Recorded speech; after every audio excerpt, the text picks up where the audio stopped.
Buen día, mi nombre es Jorge Pérez, residente de primer año de la Escuela Superior de Oftalmología. El día de hoy vamos a cubrir el segundo capítulo de el cuarto bloque sobre patología ocular. Vamos a hablar sobre el manejo de especímenes, pruebas especiales en patología. La idea es que desde el quirófano o la consulta sepamos cómo tomar, cómo fijar una muestra, cómo orientarlo, cómo enviarlo, para no perder diagnósticos por errores nuestros. El capítulo se va a enfocar en decisiones de fijadores, de medios y cuándo pedir pruebas especiales. De objetivos vamos a hablar primeramente sobre el flujo completo desde la obtención hasta las pruebas. Segundo, vamos a escoger el fijador o medio.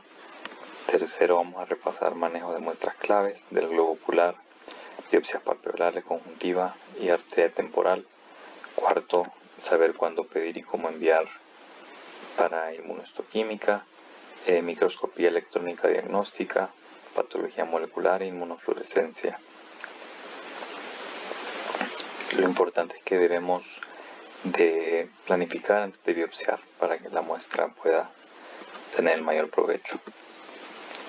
A modo de resumen, antes de biopsiar tenemos que definir el diagnóstico diferencial y una pregunta clínica importante como sospecha diagnóstica puede ser una neoplasia o si puede haber una infección fúngica. Luego la logística, hablar con el equipo de patología, confirmar un horario, tener listo el medio correcto. En el rotulado y la documentación lo importante es el sitio, lateralidad, orientación y tratamientos previos. Por ejemplo, si se le aplicó radiación o crioterapia, ya que esto puede cambiar la morfología. Si vamos a necesitar distintos medios, distintos estudios, debemos separar muestras como en formalina o inmunofluorescencia en un medio especial, cultivo en estéril, molecular en condiciones adecuadas, y un solo frasco para todo es un error frecuente. La comunicación clínica-patología. Aquí el punto más importante es que el patólogo pues no puede adivinar lo que nosotros estamos pensando. Debemos mandar información relacionada al caso. Lo mínimo es la edad, la evolución, lateralidad, síntomas y tratamientos previos. Luego lo más importante es la sospecha diagnóstica y diagnósticos diferenciales que queremos confirmar y descartar. También debemos describir condiciones del espécimen, si está fresco o fijado y cuánto tiempo ha pasado hasta la fijación. Y finalmente la orientación, la sutura, las tintas, marcas y si se puede un dibujo o una foto. Esto es crucial para definir márgenes, lesiones focales y para la correlación clínica. Si se sospecha de una enfermedad ampollosa hay que avisar desde el inicio por la posibilidad de la inmunofluorescencia directa.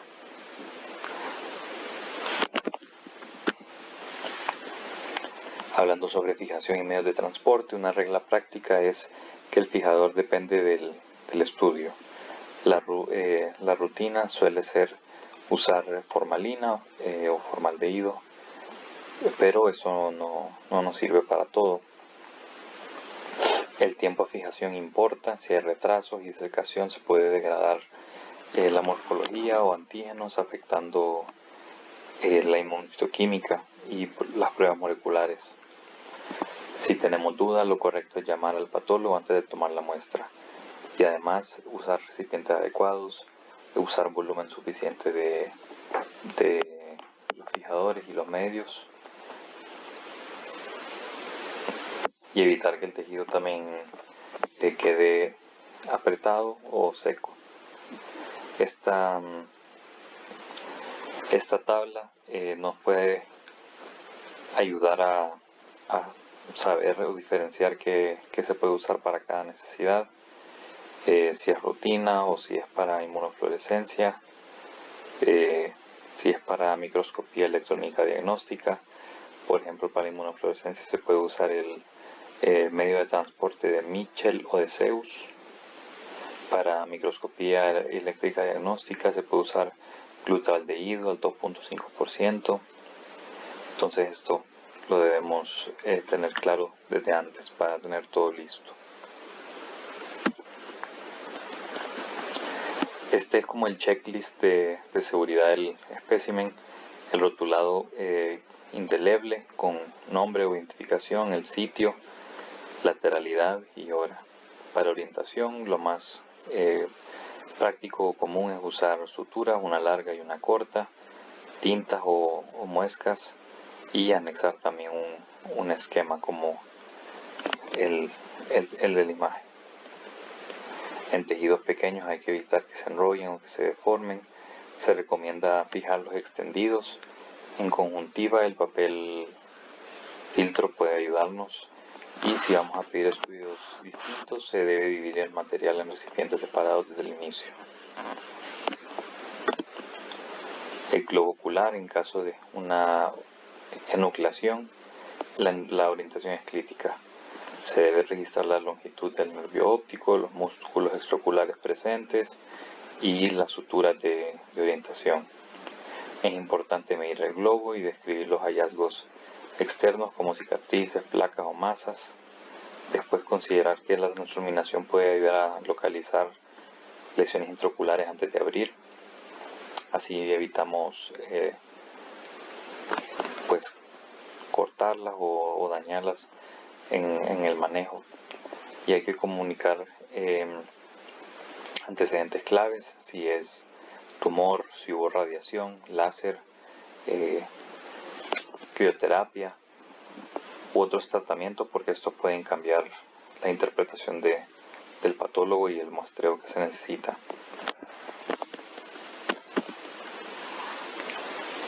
En la evaluación macroscópica, antes de realizar cualquier corte, se debe inspeccionar el segmento anterior y posterior, documentar la lesión, idealmente con fotografía y mapeo. La apertura debe planearse para no atravesar la lesión, porque esto destruye la arquitectura y complica también los márgenes de la muestra. Además, el nervio óptico puede ser un margen importante en tumores, porque por eso es que el envío del margen depende también de la sospecha. La idea es que la macroscopia ya responda a dónde está la lesión, qué tanto compromete estructuras y qué cortes darán mayor rendimiento diagnóstico.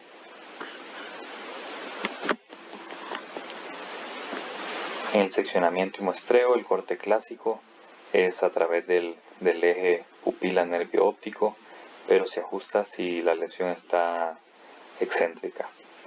Se muestra la lesión y el tejido adyacente relevante, puede ser retina, coroides, cuerpo ciliar o iris si es el caso.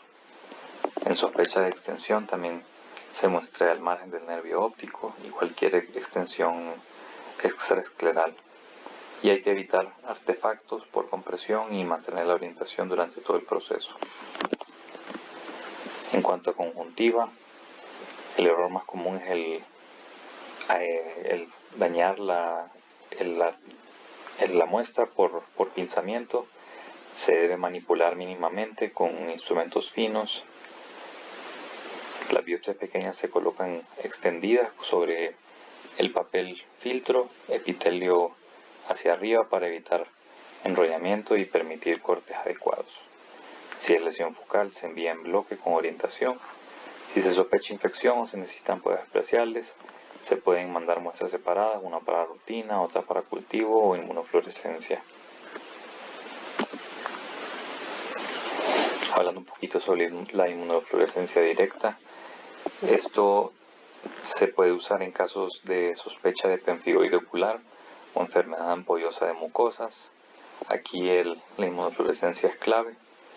La muestra ideal suele ser perilesional, porque en el centro de la lesión a veces no hay depósitos demostrables. Y un punto crítico es que no debemos enviar en formalina cuando vamos a solicitar inmunofluorescencia. Se requiere un medio apropiado, como se mencionaba anteriormente, y coordinación con patología para que puedan procesar bien la muestra. Si no se planea esto desde antes, la biopsia queda prácticamente inservible para la inmunofluorescencia. También vamos a hablar un poco sobre biopsia ardea temporal.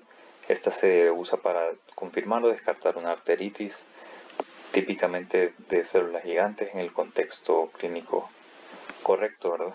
La longitud importa para evitar falsos negativos por lesiones salteadas o skip lesions. Por eso se busca una muestra adecuada y se informa el lado y los síntomas. En patología se usan secciones seriadas y con frecuencia tinciones elásticas para evaluar la mina elástica interna. Siempre debemos mandar datos clínicos relevantes y laboratorios porque esto puede afectar la interpretación y la urgencia terapéutica. La citología es útil en líquidos intraoculares como el humor acuoso o vítreo y en lesiones seleccionadas. El punto es priorizar si se busca una infección o neoplasia. En vitritis, por ejemplo, se puede necesitar descartar un linfoma. Idealmente se envía la muestra fresca con coordinación rápida para preservar células. Y según el caso, se preparan extendidos o cell block para aumentar el rendimiento.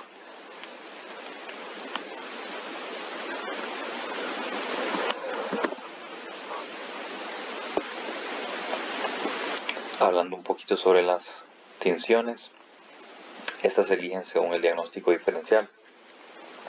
Por ejemplo, el PAS o el ácido periódico de Schiff y el GMS o el plata metenamina se usa para hongos. El Sil-Nielsen se usa para micobacterias, el tricrómico, la reticulina o elastina para ver la arquitectura, el Congo rojo para ver tejido amiloide. La regla es que nunca debemos interpretar una tinción aislada, siempre también debemos correlacionar con hematoxilina y eosidina, que son que es la más común, y la clínica.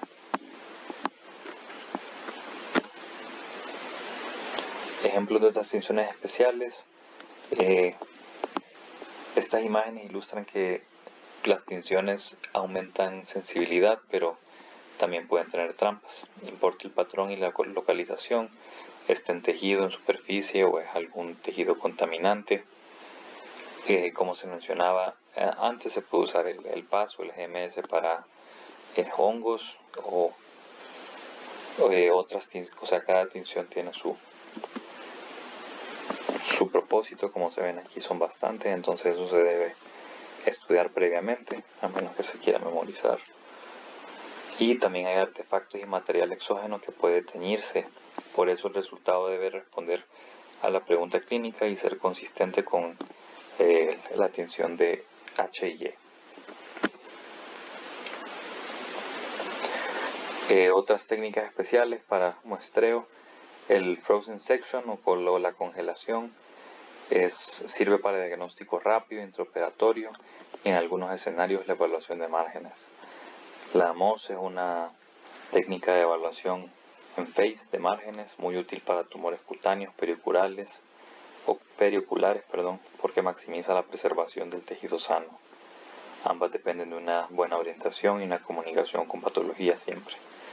La limitación es que la congelación puede introducir artefactos, además no es tan disponible y los tiempos pueden restringir su uso. En la inmunistoquímica, esta se usa para la interacción de antígeno-anticuerpo, para identificar algún linaje celular, diferenciar tumores y sugerir algún origen metastásico cuando el H&E no es concluyente. Pero también su rendimiento depende muchísimo de la etapa preanalítica, la fijación, la recuperación antigénica y los controles. Por eso se interpreta en paneles, no por un marcador aislado, ya que este puede ser engañoso. Y siempre relacionar también con morfología y el contexto clínico. En la imagen de aquí podemos observar con H&E y con una tinción de inmunistoquímica.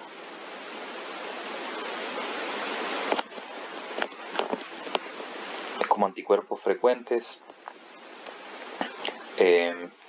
para ver tejido epitelial se puede usar, para ver citoqueratina se usa el epitelial. Para ver tejido melanocítico se usa el S100, el Melan A, HMB45. Para ver tejido hematolinfoide se usa el CD45, CD20, CD3, hay bastantes, ya cada uno dependerá de los diferentes marcadores. La selección debe estar guiada por la morfología, el sitio. No debemos pedir marcadores a ciegas, ya que esto baja el rendimiento y aumenta la confusión. Y pues siempre muy importante la correlación clínica y radiológica para poder concluir y dar relevancia pronóstica.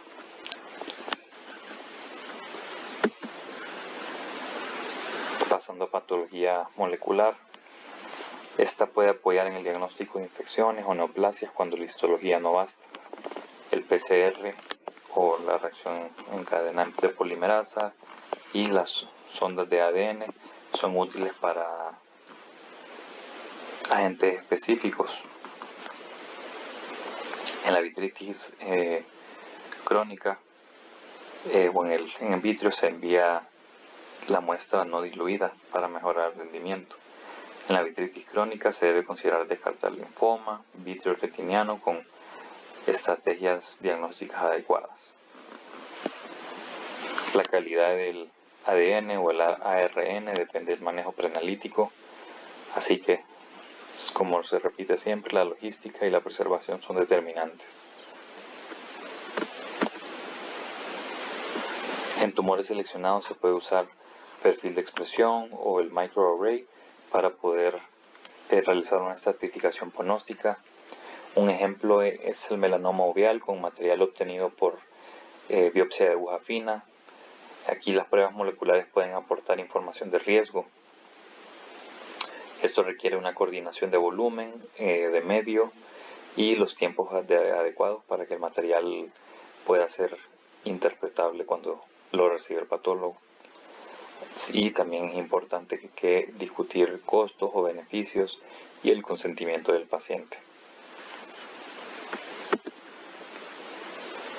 La microscopía electrónica diagnóstica hoy en día es complementaria, pero pues sigue teniendo nichos cuando el HIE o la inmunohistoquímica no resuelven todavía. El requisito es que la fijación sea adecuada, típicamente con glutaraldehído, y esto pues obliga a planear antes de biopsiar. También depende de disponibilidad y costo, por lo que se debe decidir con una intención diagnóstica clara. Cuando se usa bien aporta ultraestructura como organelos, uniones, membranas y patrones diagnósticos específicos.